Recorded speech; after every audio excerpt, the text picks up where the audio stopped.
بسم الله الرحمن الرحيم صلى الله عليه وسلم وبعد.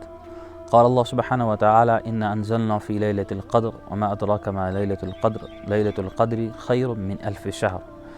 وقال رسول الله صلى الله عليه وسلم من قام ليلة القدر إيمانا واحتسابا غفر له ما تقدم من ذنبه أو كما قال عليه الصلاة والتسليم. میرے بھائیوں اور بہنوں اور بزرگوں دوستو، اللہ رب العالمین کا احسان ہے کہ اللہ رب العالمین نے ہمیں یہ رمضان مبارک ہماری زندگیوں میں عطا کیا، اور ساتھ ساتھ میں وہ رات ہمیں نصیب ہونے والی ہے جو رات خیر من 1000 شہر ہے، 1000 مہینوں سے جو بہتر، 1000 مہینوں سے جو بہترین رات ہے، وہ رات ہمیں انشاءاللہ الرحمن عطا ہونے والی ہے۔ نبی اکرم صلی اللہ علیہ وسلم کی زندگی میں جب رمضان مبارک پہلی بار آیا تو آپ نے روزوں کے ساتھ ساتھ اعتکاف بھی کیا۔ پہلے 10 دن آپ نے اعتکاف کیا، پھر بیچ کے 10 دن پھر اعتکاف کیا، پھر اخیر کے 10 دن پھر اعتکاف کیا۔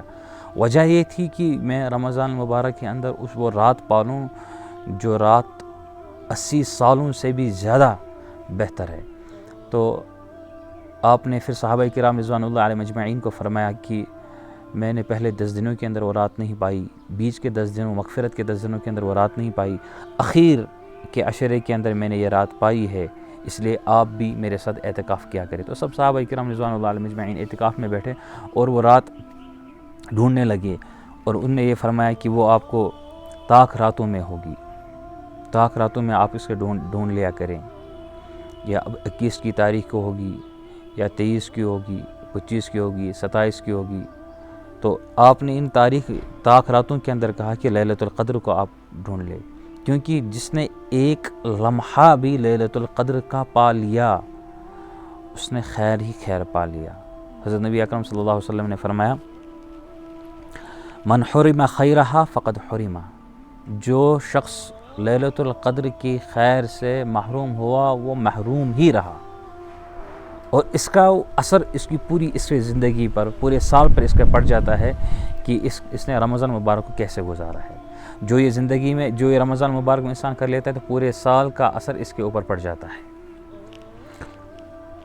یہ وہ رات ہے جس کے بارے میں نبی اکرم صلی اللہ علیہ وسلم نے فرمایا کہ فَالْتَمِسُوهَا فِي الْعَشْرِ الْأَوَاخِرِ، کہ آپ اس کو آخری عشرے کے اندر پانے کی ڈھونڈنے کی کوشش کرو، اور آپ اس کو انشاءاللہ الرحمن پالو گے۔ اور اس کے لیے احادیثوں میں کہیں پہ یہ لکھا ہوا نہیں ہے کہ وہ 27 کو ہوگی، بلکہ وہ ہو سکتا ہے 21 کو بھی ہوگی، ہو سکتا ہے وہ 23 کو بھی ہوگی، 25 کو بھی ہوگی، 27 کو بھی ہوگی، 29 کو بھی ہوگی، یہ کہیں پہ نہیں لکھا ہے۔ اب ان راتوں میں، طاق راتوں میں ہمیں کیا کر لینا ہے؟ طاق راتوں میں ہمیں اپنے آپ کو اللہ کے ساتھ جوڑنا ہے، کیونکہ لیلۃ القدر وہ رات ہے جس کے لیے پوری ایک سورت نازل ہوئی ہے۔ انا انزلنا فی لیلۃ القدر، ہم نے اس قرآن پاک کو لیلۃ القدر کے اندر نازل کیا۔ لیلۃ القدر خیر من 1000 شہر، 1000 مہینوں سے زیادہ بہترین رات لیلۃ القدر ہے۔ تنزل الملائکۃ والروح فیہا باذن ربہم من کل امر سلام ہی۔ آگے ایک سورۃ الدخان کے اندر ہے فیہا یفرق کل امر حکیم۔ اس رات کے اندر بھی یہ بھی لکھا جاتا ہے کہ اس رات کے اندر اس کے ساتھ، اس انسان کے ساتھ پورے سال ہوگا کیا، اس کا رزق کتنا اس کو پورے سال دیا جائے گا، اس کی عمر کتنی بڑھا دی جائے گی۔ ایک شب برات کے اندر ایک فیصلے کیے جاتے ہیں، وہ فیصلے کیے جاتے ہیں کہ اس طرح ہوگا۔ اس رات کے اندر کیا ہو جاتا ہے؟ انہی فیصلوں کے اوپر دستخط ہو جاتی ہے کہ ہاں اب اس انسان کے لیے ایسا ہوگا۔ ہو سکتا ہے کہ اوپر لکھا ہوگا کہ آپ اس مہینے کے اندر، یا آئندہ آنے والے 2 مہینوں کے اندر، یا 40 دن کے اندر، یا 3 مہینے کے اندر یہ انسان اس دنیا سے چلا جائے گا۔ اوپر ہمارا فیصلہ یہ ہوتا ہوگا، اور اس رات کے اندر، جس رات کے اندر یہ فیصلہ ہو رہا ہوگا ہمارا، ہم اس رات میں بھی غافل ہو تو انسان کتنا بڑا محروم ہے پھر، کہ اوپر اس کا فیصلہ ہو رہا ہے کہ یہ مر رہا ہے، نیچے یہ ابھی بھی اس کام میں لگا ہوا ہے جو اسے کرنا نہیں چاہیے۔ اس لیے نبی اکرم صلی اللہ علیہ وسلم نے کیا فرمایا؟ حضرت عائشہ رضی اللہ تعالی عنہ روایت کرتی ہے کہ ان 10 دنوں کے اندر آپ کمر باندھتے تھے عبادت کے لیے، اور اپنے گھر والوں کو بھی اٹھاتے تھے کہ جگو اللہ کی رحمت اس وقت جوش میں ہے، ہمیں اللہ کی رحمت کو پا لینا ہے۔ یہ انسان تب ہی کہہ سکتا ہے، یہ انسان تبھی مان لیتا ہے جب انسان کے اندر یقین ہو۔ جب یہ یقین کے ساتھ یہ بات کہہ دے گا تو بات سمجھ میں آ جائے گی۔ اگر یقین کے ساتھ انسان کو یقین نہ ہو تو پھر یہ صرف باتیں لگ جاتی ہے، باتیں ہیں، سن لی ہے ہزاروں مرتبہ پھر سے ایک بار سن لے تو کیا ہوگا؟ جب تک انسان کے یہ اندر دل کے اندر یقین نہ ہو تب تک یہ بات سمجھ میں نہیں آتی ہے۔ اور جناب محمد صلی اللہ علیہ وسلم نے کیا فرمایا؟ اس رات کے اندر دعائیں کیا کرو۔ پھر وہ دعا بھی سکھائی کہ کیا کرنا ہے۔ حضرت عائشہ رضی اللہ تعالی عنہ فرماتی ہے کہ میں نے نبی اکرم صلی اللہ علیہ وسلم سے پوچھا کہ اگر میں نے یہ رات پالی تو میں کیا مانگوں؟ آپ نے فرمایا کہ آپ یہ دعا مانگ لینا، اللہم انک عفو تحب العفو فاعف عنی۔ اس کا مطلب ہوا اللہم انک عفو، اے اللہ آپ معاف فرمانے والے رب ہیں، تحب العفو معاف کرنا آپ پسند کرتے ہیں، فاعف عنی، اللہ مجھے معاف فرما۔ یہ بات ذہن میں رہنی چاہیے کہ اس وقت دنیا کے اندر کوئی بھی انسان ہو، چاہے وہ عالم ہو یا جاہل ہو، چاہے وہ ڈاکٹر ہو یا انجینئر ہو، چاہے وہ مفتی صاحب ہو یا علامہ صاحب ہو، جو بھی اس دنیا کے اندر ہے ہر ایک انسان سے گناہ ہوتا ہے۔ دنیا کے اندر انسان ہو پھر اسے گناہ سرزد نہ ہو جائے وہ انسان ہے ہی نہیں۔ گویا کہ گناہ ہماری خمیر کے اندر ہے۔ الانسان مرکب خطا، انسان غلطیوں کا مجسمہ ہے۔ انسان سے بڑی بڑی غلطیاں بھی ہوتی ہیں، ایسی غلطیاں بھی ہوتی ہیں جن سے آپ نے توقع بھی نہیں کی کہ مجھ سے غلطی نہیں ہوگی، لیکن ہوتی ہے، انسان ہی سے تو غلطی ہوتی ہے۔ پھر اللہ رب العالمین نے خود ہی فرمایا کتنے بھی گناہ ہو آ جاؤ میری طرف، میں معاف فرما دوں گا۔ جناب محمد صلی اللہ علیہ وسلم نے ہمیں جو دعائیں سکھائی، اس دعاؤں کے لیے کیا کہا کہ وہ بھی کیسے مانگنی ہے، وہ بھی نبی اکرم صلی اللہ علیہ وسلم نے سکھائی۔ کیا کہا؟ آپ جب لیلۃ القدر کو پالو تو اپنے ہاتھوں کو اٹھاؤ، پہلے اپنے ہاتھوں پہ ہی نظر رکھنی چاہیے کہ ان ہاتھوں سے کتنے گناہ ہوئے ہیں، پھر اللہ سے کہہ دو کیا؟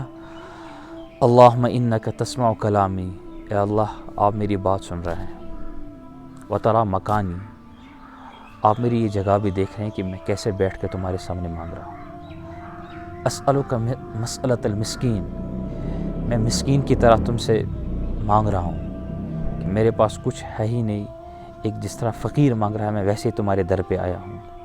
لا یخفی علیک شیئا، کوئی چیز تم سے مخفی نہیں ہے۔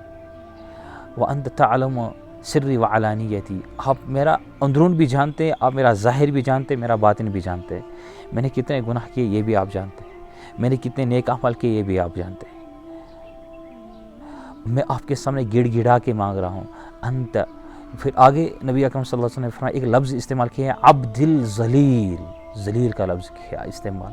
ہم تو نبی اکرم صلی اللہ علیہ وسلم کے بارے میں الفاظ کہنے میں تو ڈرتے ہیں، کیسے ہم کہہ سکتے ہیں، لیکن نبی اکرم صلی اللہ علیہ وسلم نے کہا یا تیرا گنہگار بندہ تمہارے سامنے تم سے بھیک مانگ رہا ہے۔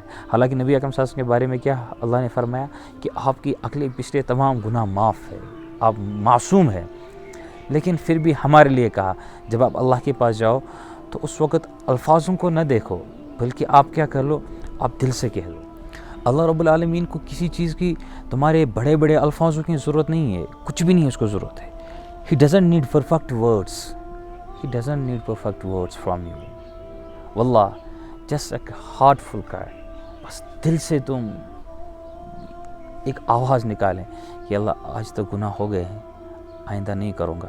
اگر پھر گناہ پھر بھی ہو گئے تو کوئی بات نہیں، پھر اللہ سے معافی مانگ لو۔ اللہ رب العالمین کہہ رہے ہیں کہ نبی اکرم صلی اللہ علیہ وسلم نے فرمایا 70 مرتبہ دن میں توبہ کر لو، 70 مرتبہ توڑ دو، پھر بھی اللہ معاف فرمائے گا۔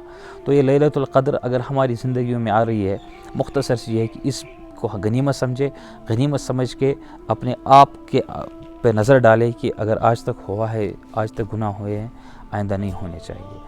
دوسری بات اس میں صلاۃ و تسبیح کا اہتمام کریں۔ صلاۃ و تسبیح کا مطلب ہوا کہ آپ پہلے قضائے عمری جتنی آپ کی ہوئی ہو، قضائے عمری کا مطلب ہوا کہ میری زندگی میں کتنی نمازیں آج تک چھوٹی ہے، صبح کی نمازیں زیادہ چھوٹی ہے، ظہر کی زیادہ چھوٹی ہے، کتنی چھوٹی ہے، ان کو کہتے ہیں قضائے عمری، ان کو پڑھا کریں۔ تہجد میں بھی قضائے عمری پڑھا کریں، بلکہ آپ نوافلوں کو نہ پڑھا کریں، پہلے قضائے عمری کو پڑھ لیا کریں، اس میں آپ کو ڈبل ثواب ملے گا۔ اس رات کے اندر صلاۃ و تسبیح کو پڑھا کریں۔ صلاۃ و تسبیح کے اندر ہمیں پڑھ لینا ہے سبحان اللہ والحمد للہ ولا الہ الا اللہ واللہ اکبر۔ ایک رکعت میں آپ کو 75 بار یہ آنا چاہیے۔ وہ کیا پڑھ لینا ہے کہ پہلے اللہ اکبر پڑھ لیں گے، اللہ اکبر کے بعد 15 مرتبہ آپ پڑھ لیں گے سبحان اللہ والحمد للہ ولا الہ الا اللہ واللہ اکبر، پھر اس کے بعد الحمد شریف اور کوئی سورت جو یاد ہو، اس کے بعد 10 مرتبہ آپ پڑھ لیں گے سبحان اللہ والحمد للہ ولا الہ الا اللہ واللہ اکبر، پھر اس کے بعد رکوع کے اندر جائیں گے، رکوع میں سبحان ربی العظیم 3 بار پڑھنے کے بعد پھر وہاں 10 بار آپ پڑھو گے، پھر سمیع اللہ لمن حمیدہ ربنا لک الحمد، پھر اس میں پھر 10 بار سبحان اللہ والحمد للہ ولا الہ الا اللہ واللہ اکبر، پھر اسی طرح سجدے کے اندر وہاں سبحان ربی الاعلیٰ پہلے پڑھیں گے 3 بار، پھر یہ 10 مرتبہ، پھر سجدے سے اٹھیں گے، جو بیچ کا تھوڑا سا وقفہ ہوگا جلسہ، اس میں 10 بار آپ پڑھیں گے سبحان اللہ والحمد للہ، پھر دوسرا سجدہ کریں گے اس میں سبحان اللہ والحمد للہ، تو ایک رکعت کے اندر یہ 75 مرتبہ آئے گا، جیسے پہلے 15 مرتبہ الحمد شریف سے پہلے، پھر الحمد سورت کے بعد پھر 10 مرتبہ 25 مرتبہ، پھر رکوع میں پھر 10 مرتبہ تو 35 مرتبہ، پھر اسی طرح 75 مرتبہ آپ کو یہ آ جاتا ہے۔ تو یہ ایک رکعت میں اگر 75 مرتبہ ہوا تو 4 رکعت کے اندر یہ 300 مرتبہ آ جائے گا، تو 300 مرتبہ یہ آپ کی 4 رکعت کے اندر آ جائے گا۔ اللہ رب العالمین کے پچھلے جتنے آپ نے گناہ کیے ہیں میں نے کیے وہ سب تمام کے تمام معاف ہو جاتے ہیں۔ اس کی ترتیب یہی ہے، پہلے 15 مرتبہ، پھر الحمد شریف اور تعوذ سورت کے بعد 10 مرتبہ، پھر ہر رکوع کے اندر 10 مرتبہ، سمیع اللہ لمن حمیدہ کے اندر 10 مرتبہ، پھر سجدے کے اندر 10 مرتبہ، پھر سجدے سے جب اٹھو گے تو اس وقت جلسے کے اندر جلدی 10 مرتبہ، پھر دوسرا سجدہ اس کے اندر 10 مرتبہ، تو 75 مرتبہ ایک رکعت کے اندر آپ کو آ جاتا ہے۔ تو 4 رکعتوں کے اندر 4 رکعت کے اندر مکمل 300 ہو جائیں گے۔ تو اس طرح آپ کی صلاۃ و تسبیح مکمل ہو جاتی ہے۔ اور دعاؤں کا اہتمام کریں، پوری امت کو یاد رکھیں، اس وقت کی صورتحال میں اللہ رب العالمین ہمیں نکالے، اس کا بھی اہتمام کریں، اور ساتھ ساتھ میں اپنے ساتھ جو بیمار ہوں ان کے لیے بھی دعائیں کریں، ان کا خیال بھی رکھیں، ان کو بے سہارا بھی نہ چھوڑیں۔ اللہ رب العالمین ہم سب کی حفاظت فرمائے اور ہمیں اس بڑی مصیبت سے نکالے، اور لیلۃ القدر کی ہمیں توفیق عطا فرمائے کہ اس میں ہم صحیح عبادت کریں اور اللہ کو منانے کی کوشش کریں۔ اللہ رب العالمین آپ کو بھی اور مجھے بھی ہدایت سے نوازے۔ السلام علیکم ورحمۃ اللہ وبرکاتہ۔